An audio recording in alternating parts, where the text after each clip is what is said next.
Today's video is going to be a little different. It hit me today that we live in a very strange and very often ironic universe, so I thought to talk about one of my very favorite ironies. So let's talk about why people don't speak Malay.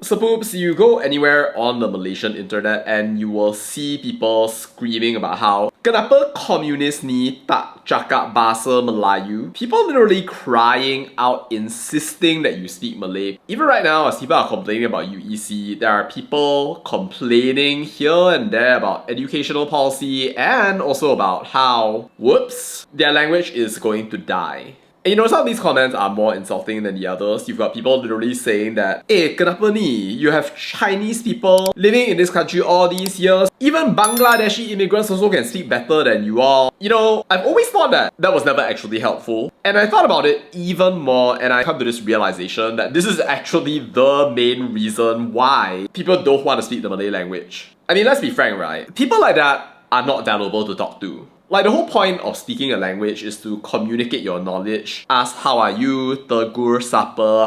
What do you eat for lunch today? Oh, where are you going for holiday? Oh, dah kahwin ke belum? Oh, 2 kids already ah? Wow, no kids ah. My niece and nephew, this one got second wife, that one got 3 children. When your turn ah? When your turn ah? Which is all nice, like, standard human banter and everything. But like, even if you can speak Malay very fluently, do you really want to talk to some idiot whose only contribution is to ask you why you're not speaking Malay? Imagine you're online and some idiot comes up to you and says, kenapa tak cakap bahasa Melayu? Over and over again, insisting that you go ahead and speak the language that they are speaking. They're not communicating anything useful. They're not saying anything that's enjoyable or pleasant. Seriously, like, you just think about people who keep on talking like that. Like, do they have a good vibe or a bad vibe? It's kind of a trick question because I know from experience that if people are talking like that all day long, usually there's something very wrong with them or they're trying to collect donations from you. Literally, the thing that makes you want to do is to just end that conversation as fast as possible and go somewhere else. You know, feel with me for a quick bit, right? If you know the feeling of having your background subtly being insulted, being told to balik China or something like that, you know that's not a good feeling. And the easiest thing to do in that situation is literally just to like walk away, turn around, not have this conversation, habibi, because life is too short to spend it around assholes. Now see, the sad part about this is that it ends up creating a sort of like negative feedback loop. Like basically, you don't speak Malay, then these people get angry or triggered,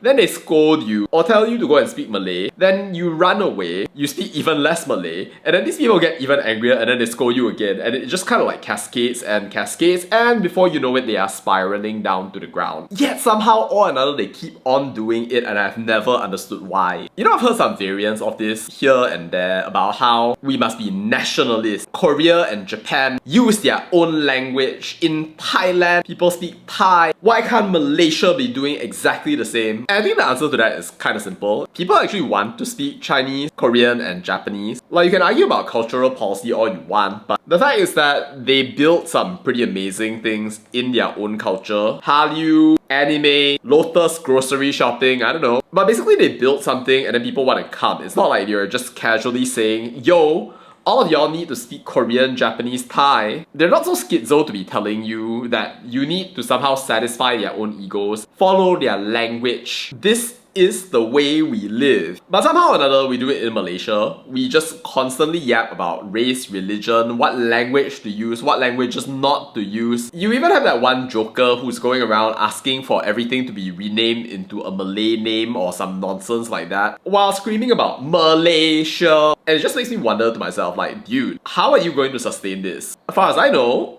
all that's going to happen is that you're going to end up depressed, you're going to end up sad, you're not going to end up getting what you want, and nobody is going to respect you. And at the end of the day, all you're going to have is a gigantic pool of shock sendiri after you even chase the people away from your own race because they are better at English and they cannot stand to be next to your gaslighting. Yeah, I don't know what's going on through their heads, but whatever it is, I don't think it's going to protect their so-called jati diri. And it's just a matter of time before all their children end up speaking because they cannot stand how hypocritical their own parents are. But anyway, that's just me. I wanted to talk about this for some time. Wasn't sure exactly where, then I realized that I have a YouTube channel. So what do you think, Sapoops? Let me know your thoughts down in the comments. That's all to say about that, and bye.